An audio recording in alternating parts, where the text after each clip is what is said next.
President Obama, in his efforts to win America's support for a punitive strike on Syria, faces the similar yet larger challenge of gaining international support, with Russia and China on Monday leading the international opposition. Russia's foreign minister, Sergey Lavrov, said the information the U.S. showed Moscow trying to prove that the Syrian regime was behind an August 21 chemical weapons attack is absolutely unconvincing. Moscow is Syrian President Bashar Assad's key ally, weapons supplier and protector at the United Nations. The Obama administration insists Assad's troops were behind the recent chemical attack that killed more than 1,400 people and will resume efforts Monday to win congressional support, including Obama holding a conference call with House members and meeting with Sen. John McCain, R-Ariz. Ahead of the scheduled meeting, China said it opposes the U.S. acting alone and that any response must conform to the United Nations Charter and the basic principles underlying international relations. China is highly concerned about the relevant country's plan on taking unilateral military action,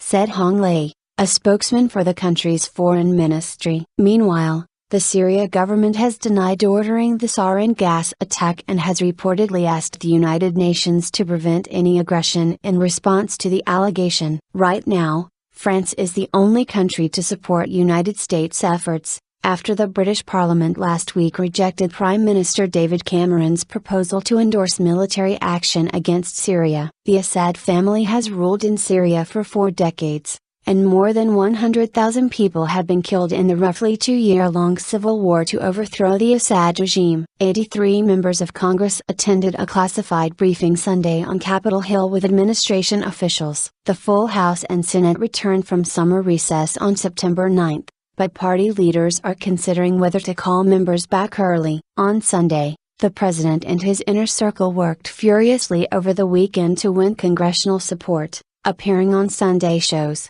holding classified briefings and making calls to Capitol Hill leaders. A senior administration official told Fox News that the president, Vice President Joe Biden and Chief of Staff Dennis McDonough made phone calls on Sunday to senators and House members urging them to vote in favor of the authorization of military force in Syria. The effort was preceded by Secretary of State John Kerry blanketing the Sunday shows and administration officials proceeding with a round of weekend briefings. As Capitol Hill lawmakers said Obama may not have the votes right now. I would say if the vote were today, it would probably be a no vote. New York Rep. Peter King, a member of the House Permanent Select Committee on Intelligence, told Fox News Sunday. The comment underscored the risk Obama took in deciding over the weekend to seek approval from Congress, a step King argues he didn't need to take. Kerry told Fox News Sunday that he couldn't imagine Congress would turn its back on Israel or other U.S. allies in the region and on the Syrians slaughtered in the August 21 chemical weapons attack,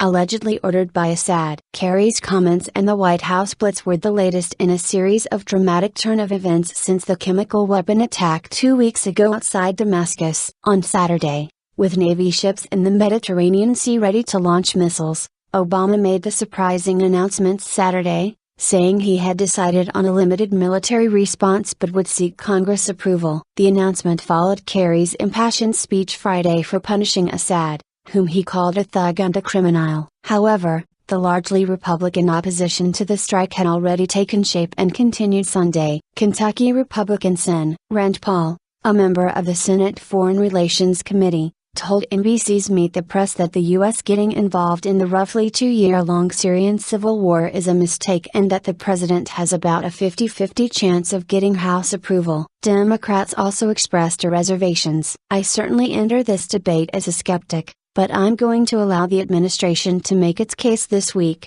said Christopher Murphy, D. Connecticut, a member of the Senate Foreign Relations Committee, told NBC. The administration's classified briefings Saturday and Sunday included Republicans and Democrats in the GOP-controlled House and the Democratic-controlled Senate, where Obama will likely have the strongest support for the biggest foreign policy vote since Congress authorized President George W. Bush to invade Iraq. Gary, who appeared on all 5 major Sunday talk shows, said support from Capitol Hill and the public will give America the legitimacy of a full-throated response. Our country is much stronger when we act together, said Gary, knocking back speculation that Obama's weekend announcement went against the advice of his national security team. No decision is made until the President of the United States makes the decision, he said. Kerry also said Obama has the authority to launch retaliatory strikes with or without Congress approval, but stopped short of saying the president would do so if the House or Senate withholds support. In an apparent attempt to win congressional support, he said the United States has received hair and blood samples from first responders indicating sarin was used in the attack in the Damascus suburbs. It was the first piece of specific physiological evidence cited by the administration, which previously cited only an unnamed nerve agent in the killings. A little more than a year ago, Obama declared that Assad's use of chemical weapons would be the red line in a conflict that he has steadfastly avoided. But Obama deferred any immediate action Saturday by announcing that he first would seek congressional authorization. Late Saturday, the White House sent Congress a draft resolution authorizing force against Syria to deter, disrupt, prevent and degrade the Assad regime's ability to use chemical weapons. It doesn't lay out a timeline for action or detail Obama's strategy. Lawmakers told Fox News after a briefing Sunday that Congress will likely revise the resolution before voting on it. Among their concerns was that the words targeted and limited were not included, though the president has repeatedly said that would be the scope of such an attack.